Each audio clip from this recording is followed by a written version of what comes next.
Hey, what's going on, y'all? Welcome to the Endless TBR. My name is Christian, and this is my YouTube channel where I love to talk about books. Thank you so much for taking time out of your day to click on this video where I want to show you all of the books that I've picked up in the last 2 months between June and July of 2026. It's been an unusually heavy spending month for me these last couple months. Usually on a monthly basis, I try to buy like 2 or 3 books because I don't want to overwhelm my bookshelves. But back in May, I did do another book haul video because I found this really awesome used bookstore like an hour from my house. So whenever I go out there, I always buy at least like 10 books because it's quite a distance and then also their prices are super reasonable. So I made another trip out there in June.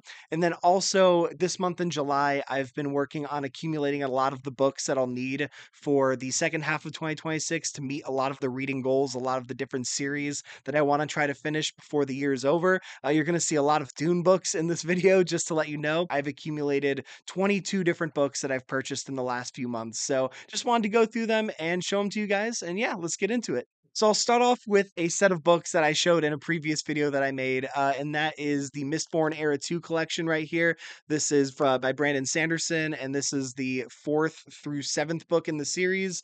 We have The Alloy of Law, The Shadows of Self, The Bands of Mourning, and The Lost Metal right here. And I'm really excited to get into this. In the last video I made, I think I mentioned that I was going to try to do like September, October, November, December for these 4 books. But thinking about it even more, having this sit on my shelf and stare at me for the last month and a half has been killing me. And I think I might start off by, trying to read one of these in August, maybe reading multiple of them in August if I really fall in love with them. The original Mistborn trilogy is one of my favorites ever. And if this series is even 75% the quality that that original trilogy was, I know I'm going to love it. I think the thing I'll miss the most is the characters. Like everything about that trilogy was amazing. The world building, the magic system, but I really fell in love with Vin and Ellen and that whole cast of characters.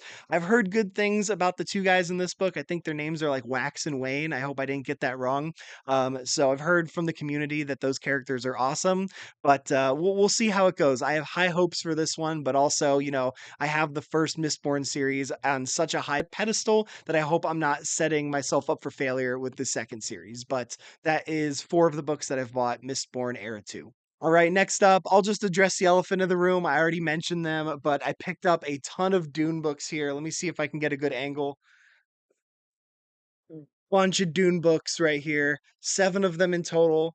These are all Brian Herbert and Kevin J. Anderson books, but now after purchasing all 7 of these, I now own every Dune book minus the 2 short story collections, and then the Dreamer of Dune, which is the one that I think Brian Herbert wrote about his father.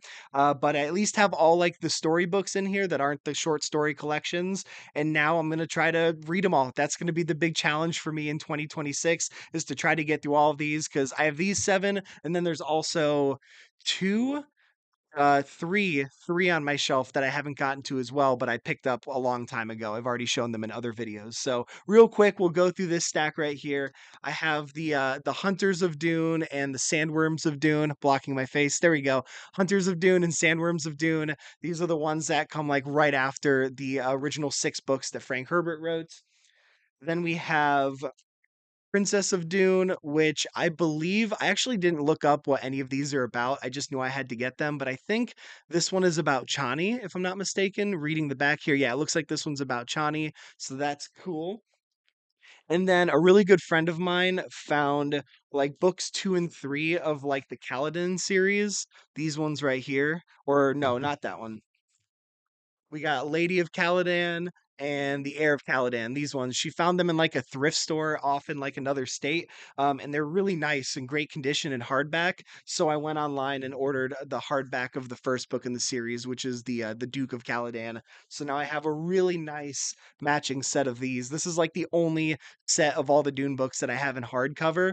It is gonna bother me a little bit because now none of them match, so I might start looking for all the other books in hardcover, but that's like a really bad rabbit hole to go down. But I'm excited for these ones because my biggest gripe with the other Brian Herbert stuff has been just the size of the books. They've been so long, and these Caladan books are super small. Like I was surprised when I found them. Like this one is only just over 300 pages, which, when compared to the other Brian Herbert stuff, is crazy. So I'm excited to get into those. And then also the last one that I have is Winds of Dune. I picked this up at that bookstore that I mentioned. I believe this is a first edition, which was really cool, and it matches my Paul of Dune book that I got many, many months ago, which is also a first edition. So at least the two of those match as well. So that is all of the Dune books that I picked up.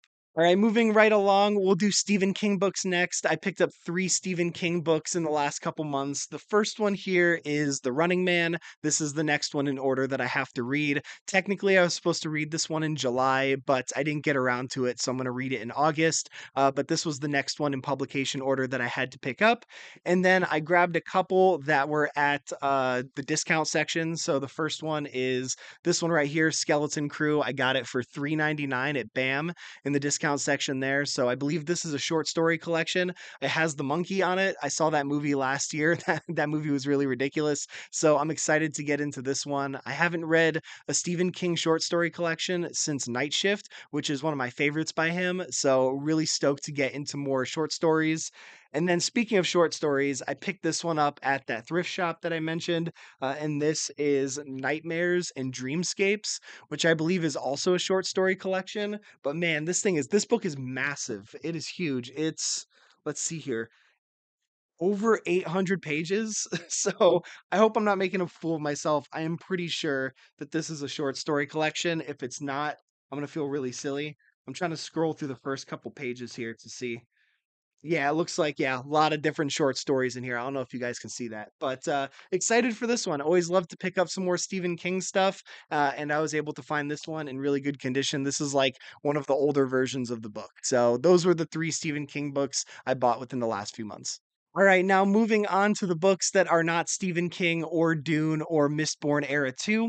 I have two Dan Simmons pickups for the last couple months. The first one is this one, The Abominable. Very excited for this one. When I saw this in hardcover at the thrift store for like $8, I almost lost my mind because I've been looking for this book for a very long time. Super stoked for it. Just the idea of reading some more Dan Simmons horror set in like a snowy environment. Hopefully it gives me reminiscent vibes of The Terror, which is one of my favorite books of all time. I know this one is set on Mount Everest, and I assume they encounter the abominable snowman based off of the title. I don't know that for sure, but very stoked for this one. Love me some Dan Simmons.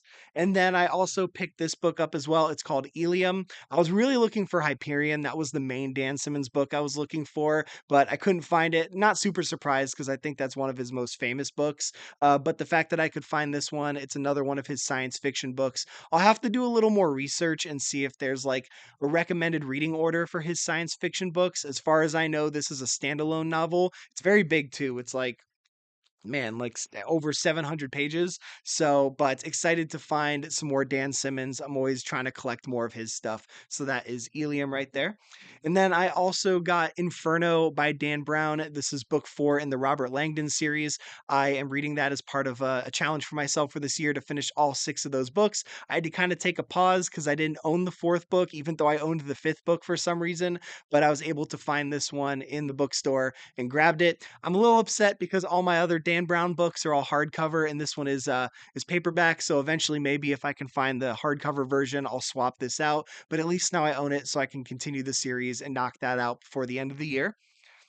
And then next up, we have two books by two horror authors that I really wanted to read back at the beginning of the year. I listed a bunch of horror authors that I wanted to try to get into this year. First one is Shirley Jackson, and I have The Haunting of Hill House right here. Picked this up at the Books a Million near my house. Very stoked for this one. I did watch the Netflix show when it came out many, many years ago, but I think I've forgotten a lot of the plot points since then. So hopefully going into this will be a fresh experience, but I've always wanted to read Shirley Jackson. Very excited to finally get into one of her books.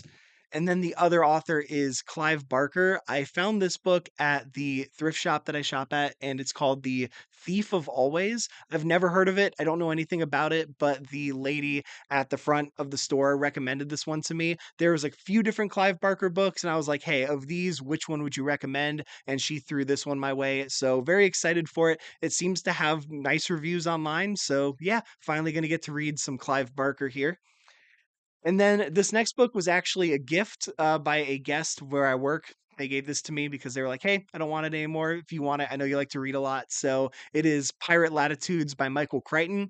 I've actually never read a Michael Crichton book before. In my brain, it's always, Jurassic Park was always going to be the first book by him that I read, but now I now have this book, so this will probably be the first book by him that I read. It doesn't seem to have the greatest reviews compared to his other books like Jurassic Park, but I've heard that Michael Crichton is an incredible writer. I've never read really anything about pirates other than Treasure Island. I think is like the only other thing about pirates that I've read. So excited to get into this one. We'll see how it is. I still plan on reading a lot of his other stuff. He's kind of one of those authors that's always been in the back of my head. Like, eventually, I want to read like all of Michael Crichton's stuff. I just never have gotten around to buying one of his books. And so now I have this one.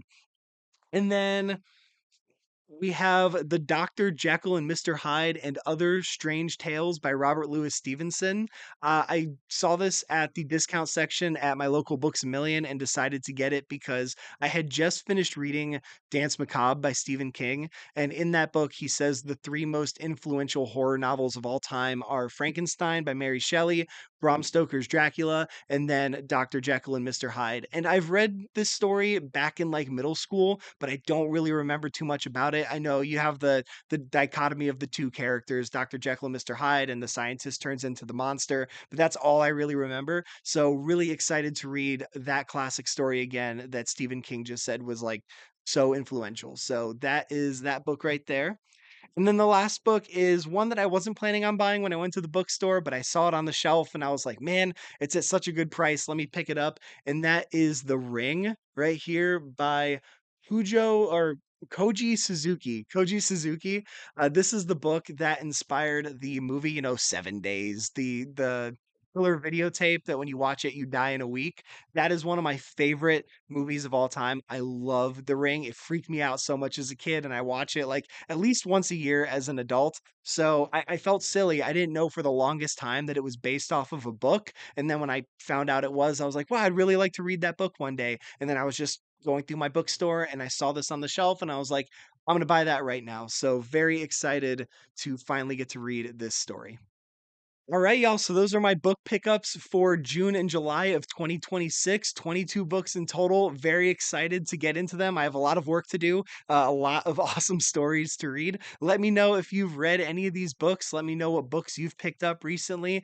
And yeah, like I said, I don't know if I'll do another book haul video this year. I'm going to try to control my spending for the second half of the year, but you never know. I'm impulsive. I might go back to that bookstore and come home with another 10, 15 plus books. So if I do buy more books, I will see you in another book haul video. If not, y'all have a great rest of your day, and I'll catch you in whatever video I make next. Peace out.